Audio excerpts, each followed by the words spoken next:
Scholar and academic Gautam Chaubey is known for translating Pandey couple's Bhojpuri classic and iconic novel Fulsungi. Krishna Manavalli, who translated Chandrasekhar Kambar's two plays, has made the Kannada poet and playwright's creations accessible to English language readers with great skill and finesse. Himanshu S. Mahapatra is an academic, author, and a translator.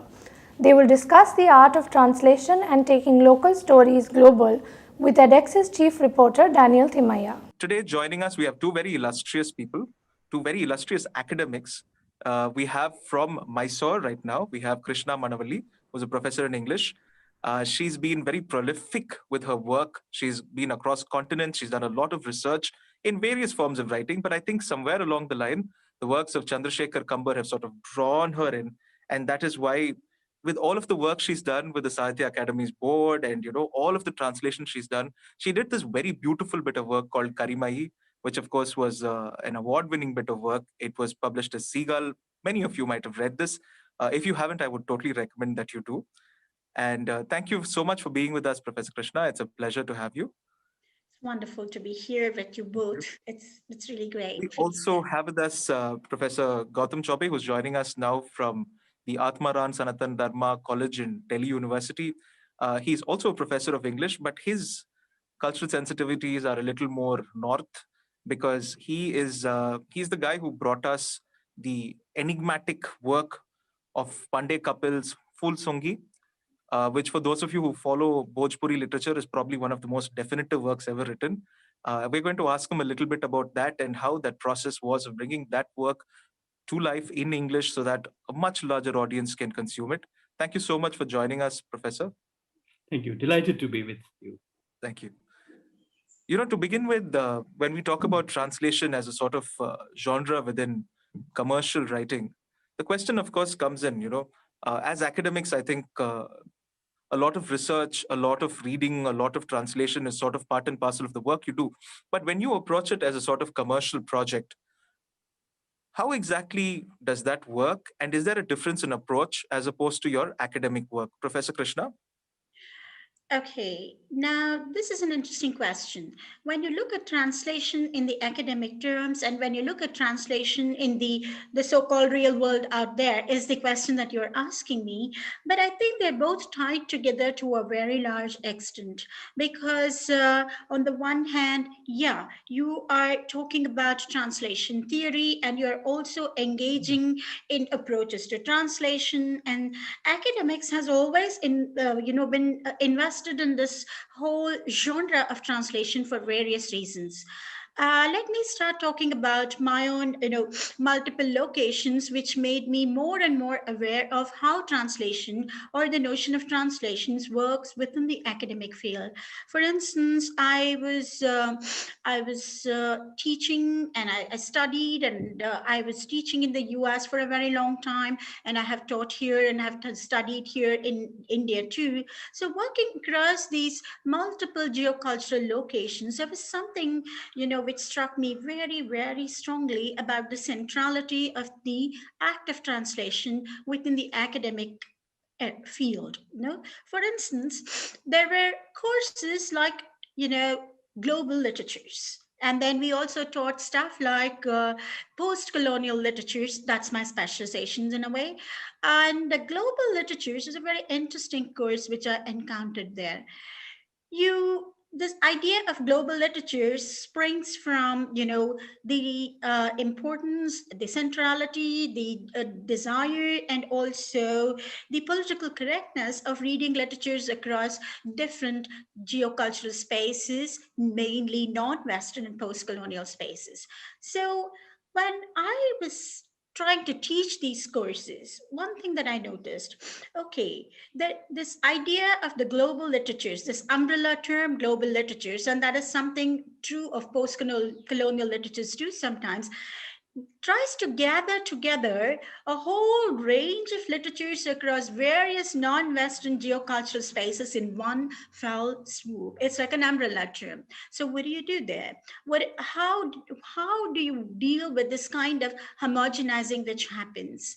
And one of the ways in which you can try to, like bring in heterogeneity is looking at literatures, native literatures, for instance, when you're talking about Indian literature, literatures in Indian languages. That's one of the things which I started with. And again, when you think about Indian literatures in these global contexts, global academic contexts, whether you're teaching global literatures or whether you're teaching post-colonial literatures, one thing that you find there is already an established canon. It's mostly, Indian writers writing in English. And then if you try to push that a bit, what do you get? You have writers who get translated into English, who find that kind of global limelight. But then again and again and again, you see the same star writers who become a part of this canon. They become enshrined in this canon. So what happens to writers who come from different, like regions in India? What happens to, for instance, writers from southern part of India?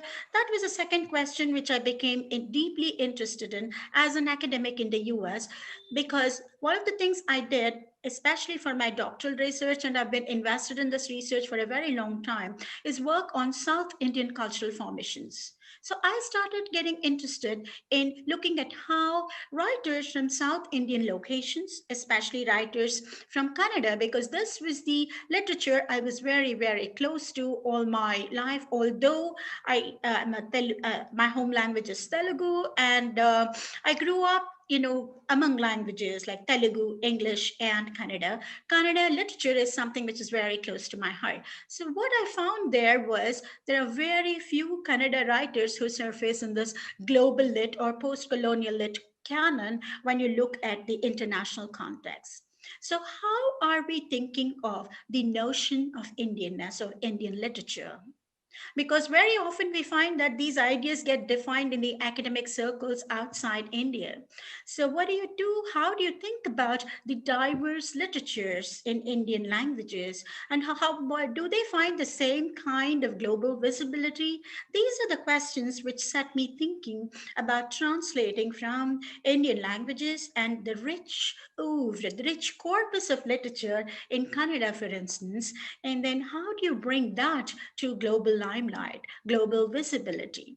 Who are the writers who are getting translated? And who are the writers who remain invisible in this canon? How many South Indian writers, how many Kannada writers are getting translated? And if you kind of nuance this idea further, how many writers from the marginal caste or class locations from southern part of India get translated, and what kind of global visibility do they find? These were the questions which my academic investment in the translation area set me thinking. But when I started translating the writings of Kambar, who is one of the stalwart Kannada writers and perhaps is like the finest myth makers in this country today, he's a Gnanpith Wardi, and interestingly, someone who goes back to his North Karnataka roots, the rich folk idiom and then the mythopoeic imagination. When I started thinking about these questions, I tried to begin translating Kambar. And what I found there was how do I bring the rhythms of this rich folk idiom into English?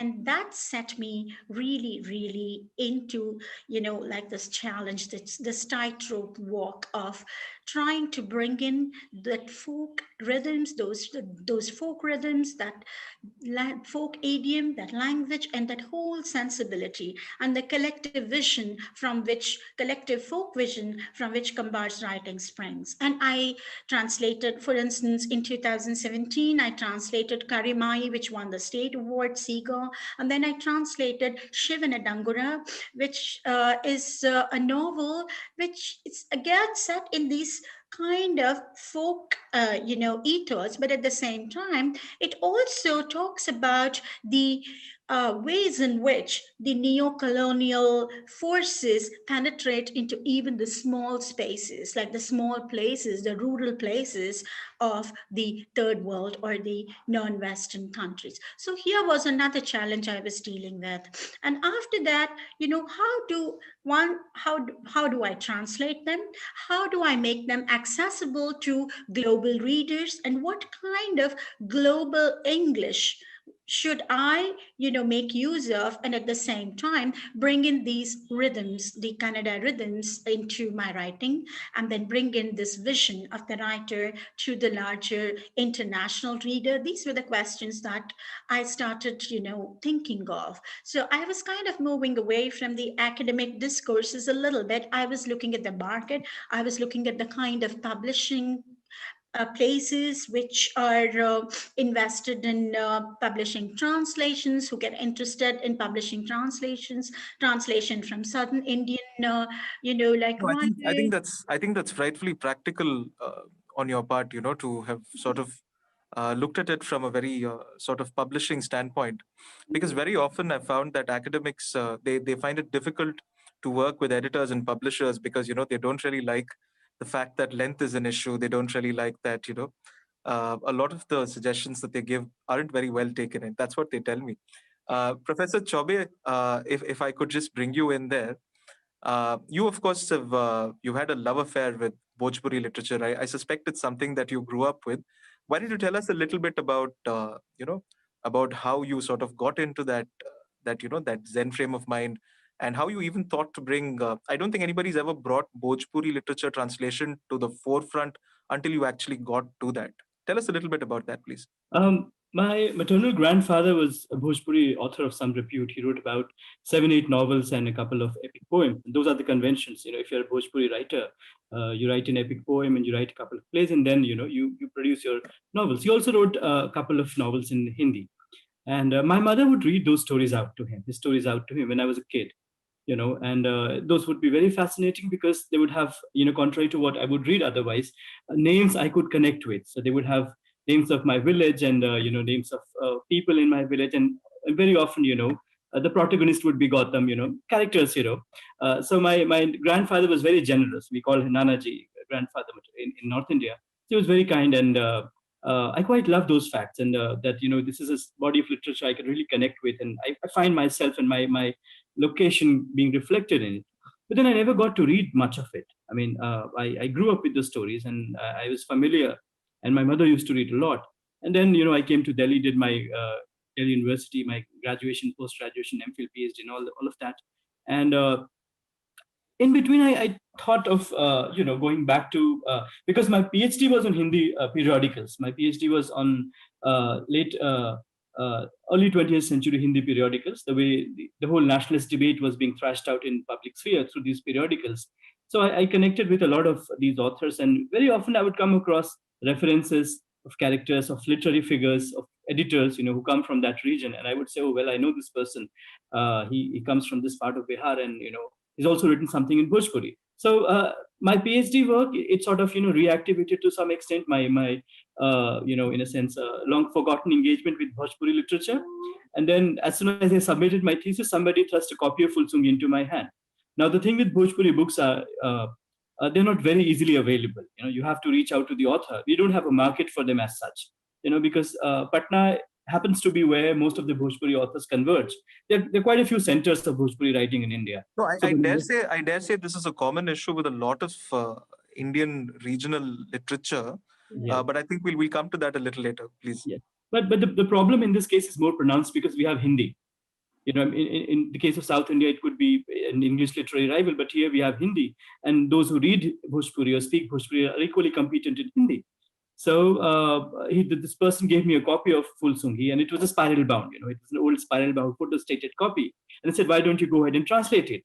And I read a few pages of the story, and it was difficult for me to read it in the first go because although I grew up speaking Bhojpuri, I'd never read Bhojpuri as much.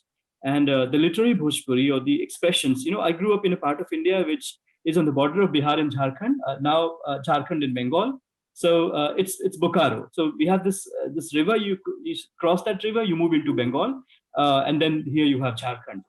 So and then there are three successive stations, railway stations, all three in three different districts. You know, so I grew up with this culture we accumulated. As I told you, there were Telugu people, there were Marwadi people, there were Bengalis. So I accumulated quite a lot of those vocabularies and the objects, the names for those objects.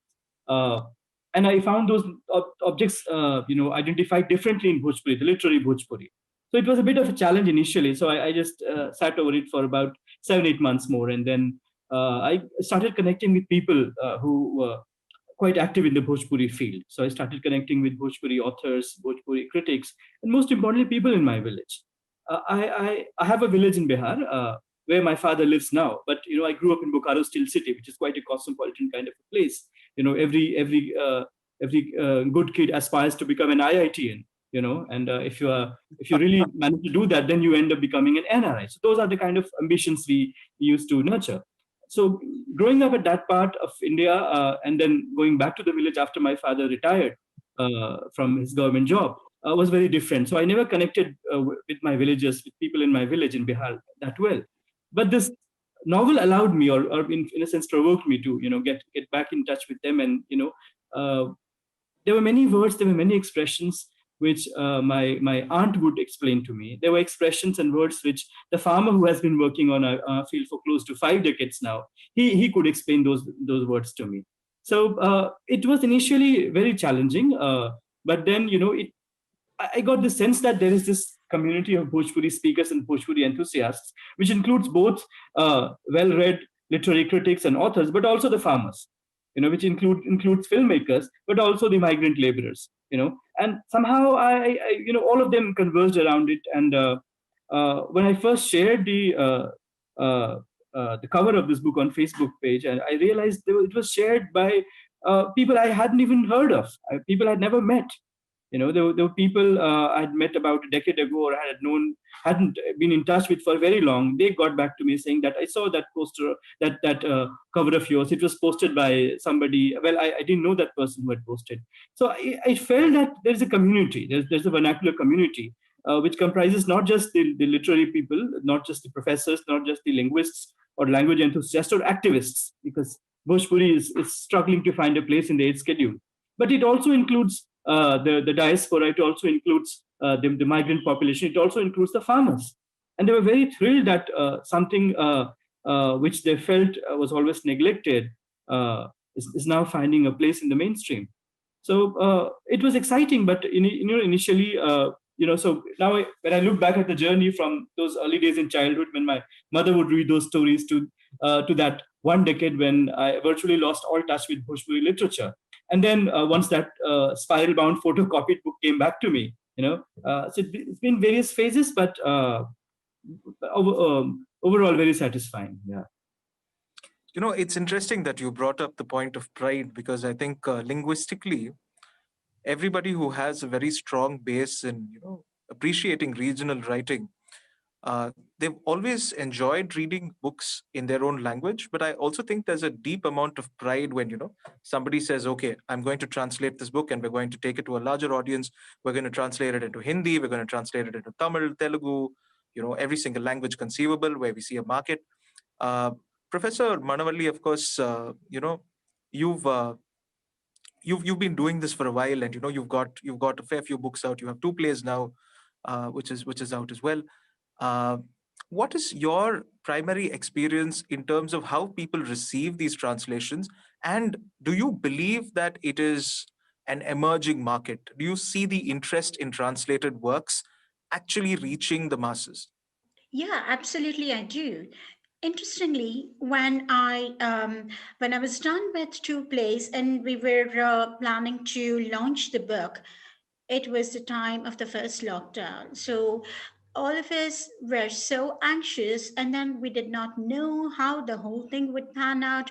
I kept talking to the marketing person of Penguin, and we were trying to find new strategies, of course, like online strategies of launching this book. And then we were thinking of the various ways in which we could market this book. But believe me, I mean, after all, this was the time when because of the kind of alienation, because of the kind of loneliness, because of the kind of the threatening atmosphere that we were all existing in during that first lockdown period, there was this very strong urge to reach out, to speak, to communicate. And that was something fascinating, because right after the first lockdown, we found that even though we couldn't do a physical launch of the book, we had started marketing it, and there was a lot of publicity and the avalanche of reviews, and almost all the major online, as well as like major newspapers, and then the magazines which started pouring in. That was so heartening. And there were readers who were reaching out to us, and there were readers who were even talking to us directly. And the number of reviews which were written, that was something amazing. So it set me thinking, yeah, probably, translation, of course, I mean, it has been a powerful genre all through, but even during the pandemic times, how this translation, which I did, could reach out to so many people, gave me a lot of courage, and it made me feel like, yeah, translation is here now, and it has a central place in the publishing, as well as like in the literary market, and also in the manner in which people are receiving it. That is something very, very heartening. It's I very think heartening, I think, very more than heartening. anything else. I think it's extremely Yeah. heartening.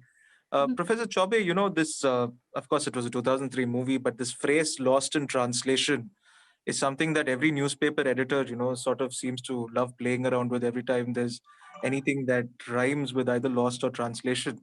But I'm guessing that when you are somebody who spends hours and months and weeks and possibly even years translating something that is considered epic in a regional language, I suppose that with great power comes a greater amount of responsibility.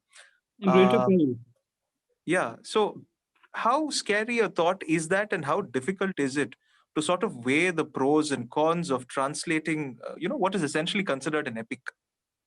Yeah, well, that begs the question: what is a good translation? And the best way to answer that question would be to have the original and the translated, and tally the two. But then, what's the point of translating if you must do that? So of course there'll be something lost in translation, and that has become quite a cliche now. I mean, when somebody says, well, I said, oh, yeah, I know that. Let's get on to something more significant. The important thing here was, for me, to introduce certain objects, certain rituals, which are specific to the region, and then look for equivalents when the rituals or the words or the ideas were not so region specific.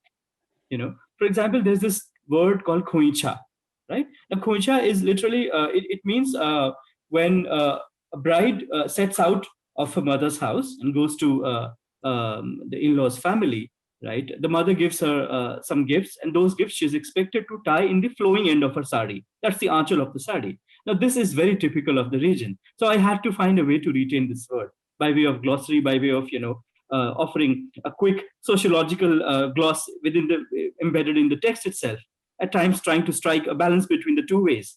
But then there were words which, for example, a word like mukhtar. Mukhtar is quite well known. Mukhtar is a common term in Bihari, but it's a common term, I guess, over across North India, right? And an average Hindi reader, or whoever has read Premchand, even in translation, would know what the word means. So that was one fear. The other apprehension was to render the songs, because this deals with the life of a great poet. Mahendra Mishra is a folk legend, and his songs are still sung and extremely popular. I grew up singing a few of his songs. I guess most Biharis know his songs, because he spoke of love. He spoke mostly of migration. People who've gone to Calcutta and other places, and He would give expression to the anguish of the wives or the mothers, who were left behind in the villages. So it's very, very, very well known. So translating the poems was a bit of a risk. Just to take the conversation forward from where Dr. Krishna let off, Orissa, of course, is another area adjoining where Mr. Professor Chobe is from, and he's talked to us a lot about how the intricacies of every dialect and every small group of people changes, and that is one of the greatest challenges to translation. When it comes to somebody's work, like Jagdish Mohanty's work, which again is very, very highly regarded. What were the biggest challenges that you had when you translated this novel? And what was the kind of reception that you had afterward? Okay, so thank you, Daniel, and let me say hello to Krishna and Gautam. I'm also an English academic, but I'm a retired professor of English, and in fact, my translational journey began just about a decade ago. I'm not very old in this field. I have translated Nija Nija Panipatha, but it is not yet published. It is accepted by Penguin, and it is due out in 2021. It's because of the COVID-19 pandemic that the book could not be published in 2020. But then the first translation that I did, and let me just make it clear here, that I translate with a collaborator. In both the translations, I have a collaborator, and this collaborator is from Canada. His name is Paul St. Pierre. So together with Paul, we translated an Odia novel called Basanti. It's a novel that was written in the 1930s. It was first published serially, and then it came out as a book in 1931. So this is a unique novel in the entire corpus of Odia literature and also in Indian literature, because it was written by 9 writers working together. It was one novel, but it was written collaboratively, and 9 writers were involved, 6 men and 3 women. And they wanted to write a feminist novel, a woman-oriented novel. They wanted to write a novel which would make a case for female identity. So this is the first novel that we translated. It was published in 2019 by Oxford University Press. And the second novel is Battles of Our Own by Jagadish Mohanty. Now, since you asked me about Jagadish Mohanty, let me tell you that Jagadish Mohanty is a modern Odia writer, but he has been writing, all his stories and novels are based in the Western Odisha, in the coal fields and the coal mines and the mining region of Western Odisha. So it's a very remote. And let you understand that they're industrial pot boilers, and there's a lot Yes, of workers' issues that are dealt with in the book. Yes, that's right. That's right.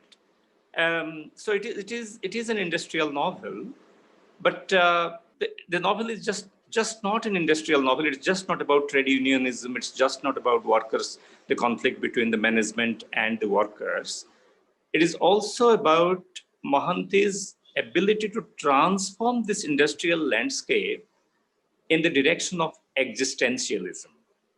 He takes this theme from existentialist literature about man's basic alienation, man's basic, quest for meaning in a world which, he's a stranger to.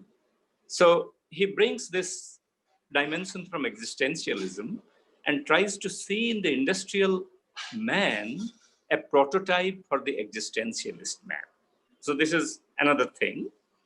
And the third thing, of course, is that in this novel, Mohanty is not entirely projecting a Marxist dialectic case. It's not actually a Marxist rhetoric that governs this novel. As a matter of fact, there is a lot of disenchantment with the Marxist rhetoric. So he brings in this working class hero who finally believes that, that moral resistance is ultimately more important. So I think in this novel, you have this coal mine setting, that is one dimension of it. And there is this, the existentialist insights from literature of the 1960s, Camus, Kafka, Beckett. And there is this emphasis on the Gandhian values. So all these are put into mix in this novel. So in the process, we get a very unique industrial novel in English literature, in Indian literature. Professor Manavalli, I mean, in your experience, again, in the context of when you're dealing with books that have been so highly regarded and, they've been awarded so much and read by millions of people in a regional language, of course, there is this very incorrect perception that people think, Acha, you're translating it. What's the big deal? You're probably going to run it through Google Translate and run, Grammarly through it. Which is probably the most unkind thing that anybody could say to somebody who spent hours and hours and hours researching it. But in reality, what are the most difficult parts? What are the most complex, the most challenging aspects of translating something that is set in a different era, that has different societal constructs, that can have entirely controversial aspects when you're setting it in something, when you're translating it and bringing it for a modern audience? Okay, let me briefly go back to the idea that we were discussing a little earlier, and Professor Chobe also dealt with that idea, and I think in a very fascinating manner. Now, thinking about translation as loss, that is something which I find really problematic. I mean, I wouldn't look at translation as an activity which you have to see in terms of the profit or loss log book. No, it's not that at all. Translation for me is half the time as creative as creative writing itself. It's a very creative activity. I see it more in terms of a trans creation. So this is where you start thinking about it. And one of the things that I find very challenging in dealing with the writer, like Kambar, for instance, a folk writer, a writer, or any writer who goes back to the rhythms of the native language. The problem there is to bring the rhythm, the musicality of that language. And how do you do that is my main question. But the other kinds of problems, like talking about lexis, vocabulary, talking about terms, or talking about cultural specific terms, these are another problem to deal with. I'm looking at it both in terms of language itself, the musicality of language, especially when you're dealing with the folk verse and the folk poem, the poetry that seeps into almost all writings of Kambar or any folk writer, because even folk prose writing has so much of poetry in it. So that is where you start thinking about this idea of what to do with culture specific terms, if that is what we are dealing with at the moment. Well, I'm a translator, not an ethnographer. I am not a native informant. And what I try to do here is try to steer clear of an Orientalist approach. Well, there is always this problem of giving yard long notes or going on giving exhaustive kind of glossaries. I don't think I would like to do that. And as Professor Chobe also pointed out, I try to bring in these cultural specific terms and then their meanings in text. I try to do that in text as much as possible, and then keep the, like the glossaries and then the footnote part of it as limited, and minimal as possible. Now, another problem here is if you go on, thinking about bringing in these culture specificity and then forgetting all about the target language and forget all about the fluidity, which is and the flow, which is so important for translation. And if you lose the sense of the target language that you are dealing with, of course, the other problem is, if you are trying to plunge into some street smart American language to make it, to familiarize it to your American reader, that is a problem, yes. But on the other hand, to get into glib exoticism, that is another deeper problem that I see. So I try to engage with these terms. I use various strategies, various approaches, and I'd love to read a little bit of what I have translated. I think that in itself would, be, obvious. It would reveal the kind of strategies I use when I come up against such problems like culture specificity, for instance, and then the linguistic, specificity of a particular, language writer, the language culture, and the literary culture which is rooted in that language. Yeah, these are the things that I have to deal with too. Now, another thing is the whole paradigm I use here, the metaphor that I use here is that of music. For me, how do you render a raga, for instance? You just have to soak yourself into that whole tradition. And when you sing that raga, it becomes your own and it's still rooted in the tradition, isn't it? That's what I try to do with translation too. You soak yourself into the oeuvre of the writer and that linguistic culture and the, like the literary culture from which this particular text springs. And then I start translating. So I use various approaches, but one of the things I really believe in is the reader is also somebody who participates in making meaning. So I am not going to turn into an ethnographer. That is one thing I really, really store that. Yeah, and I think there's a Mhm. there's a huge amount of like you say, there's as much as one would be loath to say so. I think there's a lot of individuality that goes into the process, Oh, yeah. because you are taking calls that and that is why your name is on that cover. You know, because there is a great amount of responsibility that comes with it. Mr. Uh, Himanshu, what was your yeah. one big takeaway from the process of translating this novel? I mean, what did it leave you with? Well, I think it basically uh, you know made us look at the process in which we can take the context in Odia, the specific industrial milieu in Odia, into English, because you know the terms that Mohanty uses, they're of English origin. They are very common. But then for most urban readers, these terms actually do not have a referent.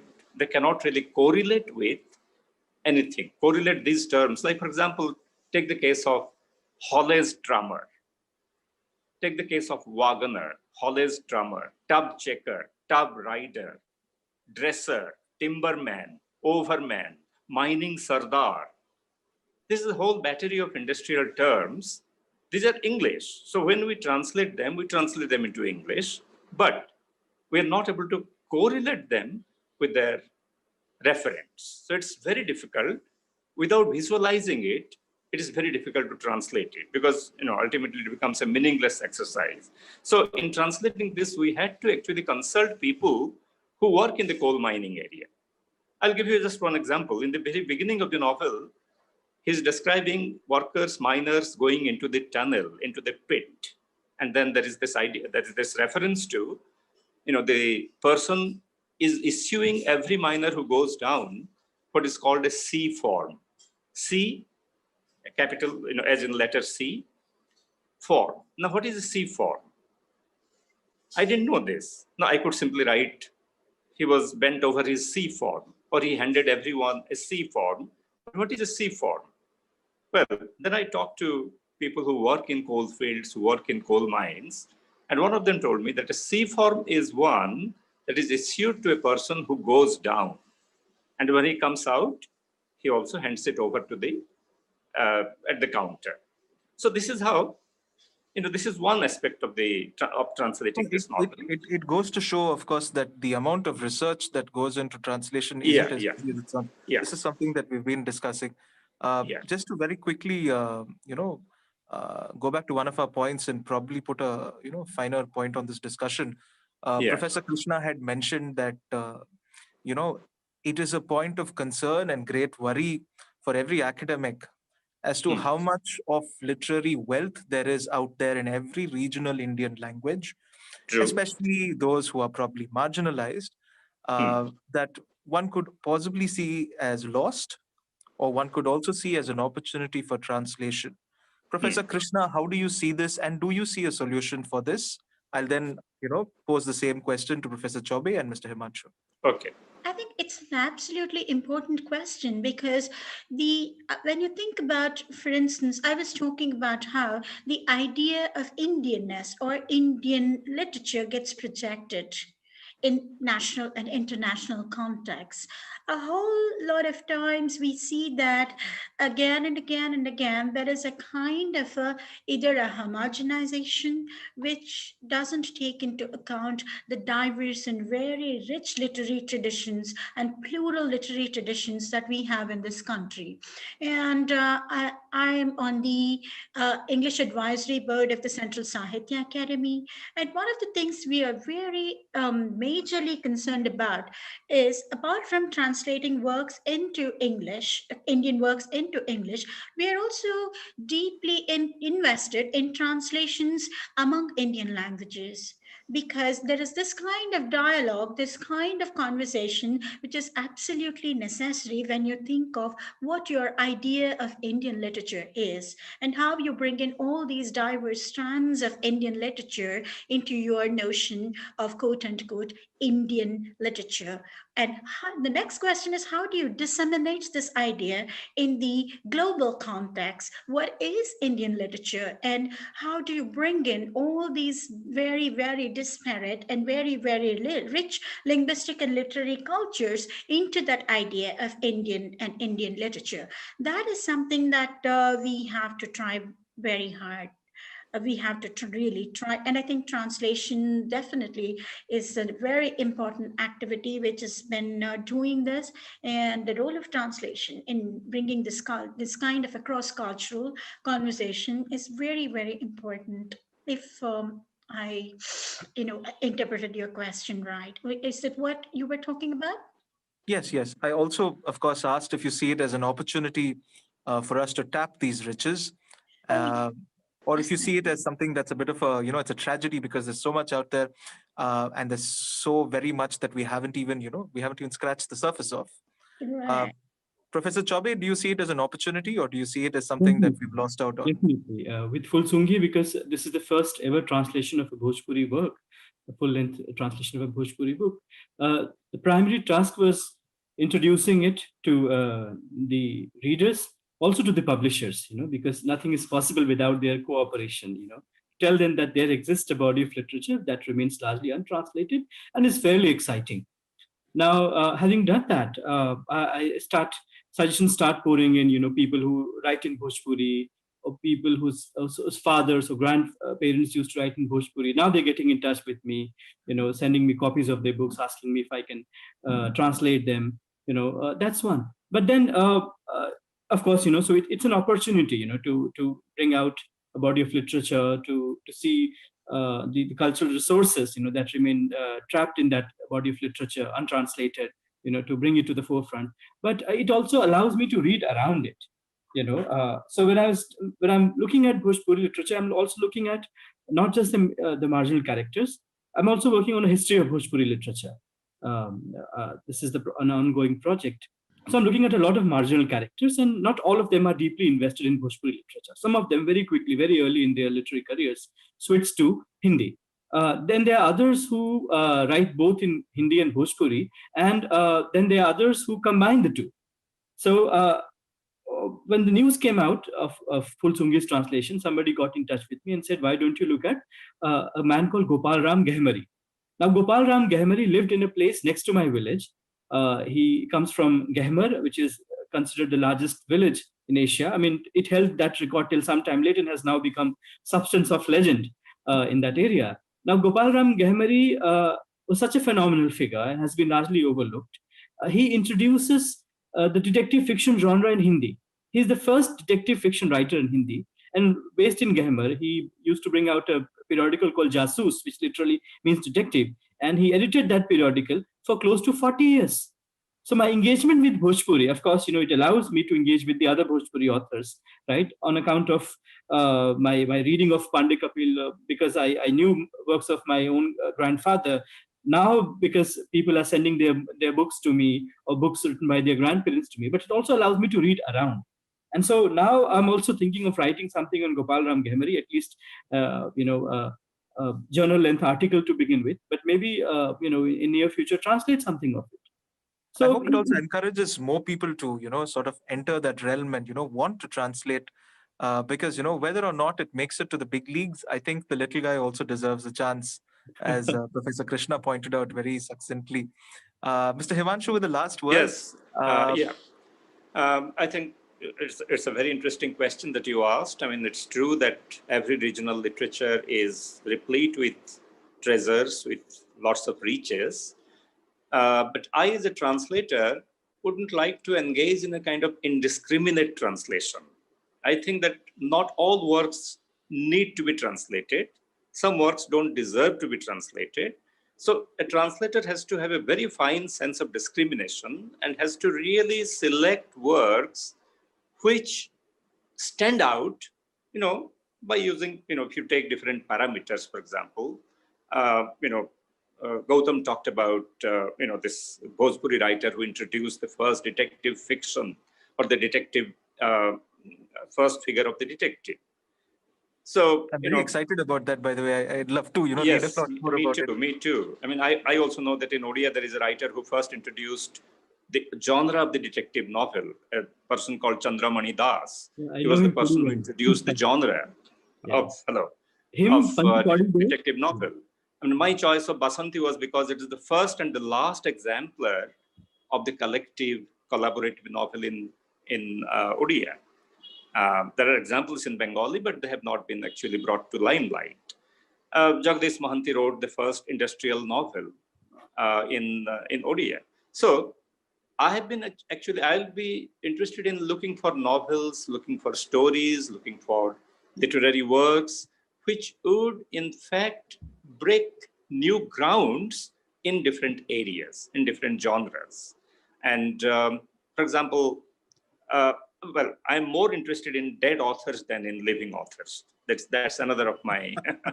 I'm more interested in I don't know if publishers see that as a selling point, but I kind of get where you're coming from. Yeah, I think it's great that I think that a lot of the sense of where I'm going is that I'm getting from all three of you is that translation is intensely individual, it's intensely research oriented, and I think it's about giving all of that great regional writing what we now call the glocal edge, keeping it local while taking it global. So thank you very much. You've been absolutely fabulous. Thank you for a stimulating conversation. Thank I you. look forward Thank to you, reading Daniel. all of your work. I wish you all the best. Do stay safe during this time. Thank you for joining us. Yeah, thank you. You too. Thank you, Daniel. And thanks to Krishna and Professor Gautam Chobe. as well. Thank you, Professor Krishna. Thank you, Professor Himanshu.